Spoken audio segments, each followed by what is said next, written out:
Corona cocktails time. It is a time to grab an adult beverage and have a little bit of fun because God knows our life is too damn serious these days. Where are we today? We are on the set of The Tonight Show. Jimmy Fallon has very kindly loaned me his entire set. Again, I thought at least he'd be there, but he's not there. No one's there. Bob, welcome to the show.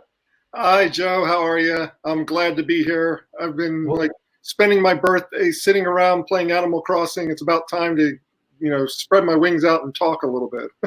What's that name on the bottom? Bob. There he is. That's me. That's me. It is my birthday. Bob Knorpp. And I am going to sing for you, Bob. Okay, you're going to sing. Great. Happy birthday to you. Happy birthday to you. Happy birthday, Robert Knorpp, host of the Beancast, the best marketing podcast anywhere. Happy birthday to you. And many more. Cheers. I just saw our numbers have basically flatlined. No one is watching anymore. So who cares? It's just you and me. Did you ever think about this is a good question. Did you ever think about stopping?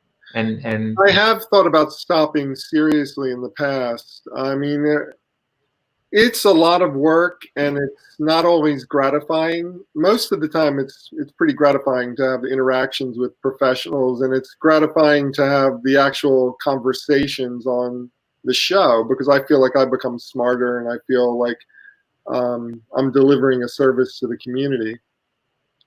But there's no doubt that I thought about quitting here and there. But I think the thing that stops me is kind of an insight that you get from a lot of people who've done these types of programs for a long time. Your identity gets wrapped up in it.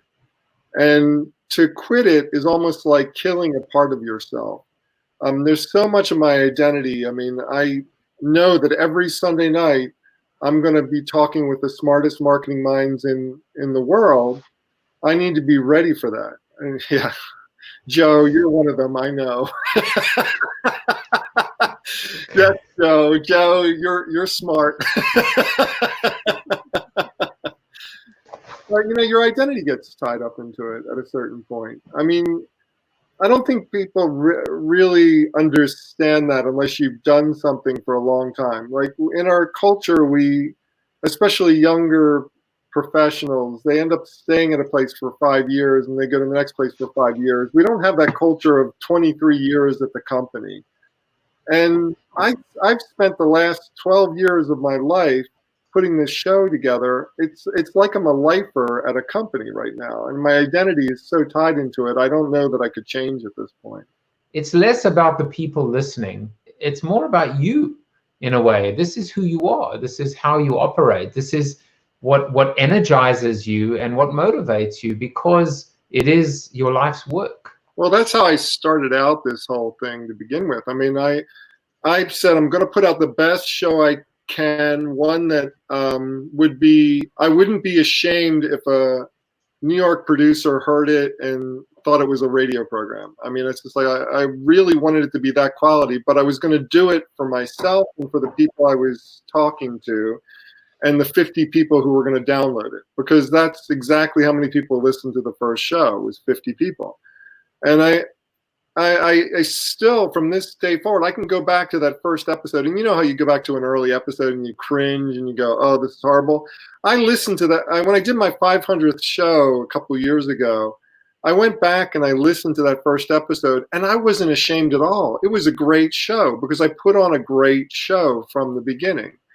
And to know that I did that for 50 people and a group of friends who were gathering around talking about the latest marketing issues shows me that the value was not on getting famous or getting a lot of people. It was really just to make myself a little bit better, to sharpen the iron against the iron and make sure that I was getting the right interpretation of the latest trends and issues in marketing.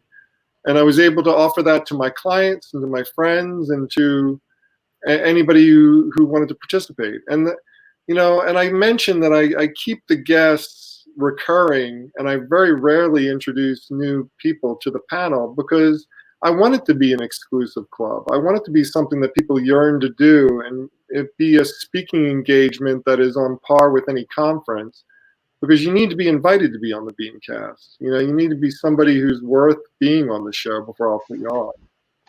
And as far as knowing when I've done well as opposed to when I failed, I am the worst at determining that. You would not believe it. Like every time I feel like my show is really, really great, if I just did a great show, I'll get no response from it. But these weeks that I do these really lame, lackluster, low energy shows that I feel like, oh man, that was a real bust, those are the weeks that I get lots of comments.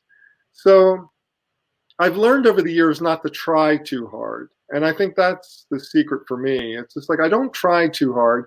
I just go in there and let the conversation evolve as the conversation should evolve.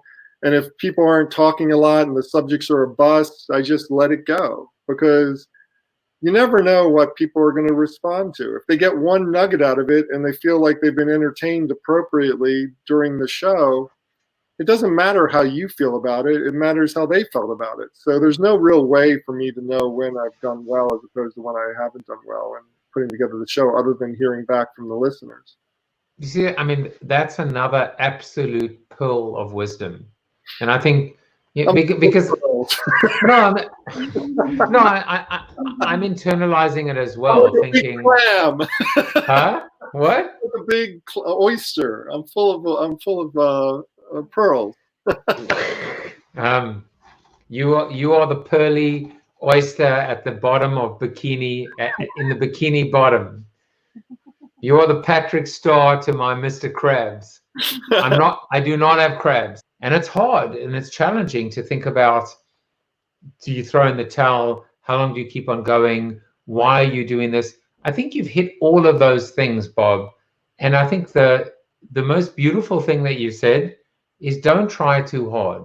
Don't overthink it. Don't look at the numbers. Don't worry about it. Just do it for yourself, and do it for the right reasons. And hopefully good things will come out of it. That sounds like a good way to sum up what I said. You're not drinking enough. They said that I had a face for radio. You too, Bob. I'm kidding. Look how good looking. My wife says you're so good looking. I agree. I think he is too. And I'm like, anything you need to know about me is at thebeancast.com. That's where you can find show notes about the show. You can find information about advertising on the program. You can find out how to consult with me.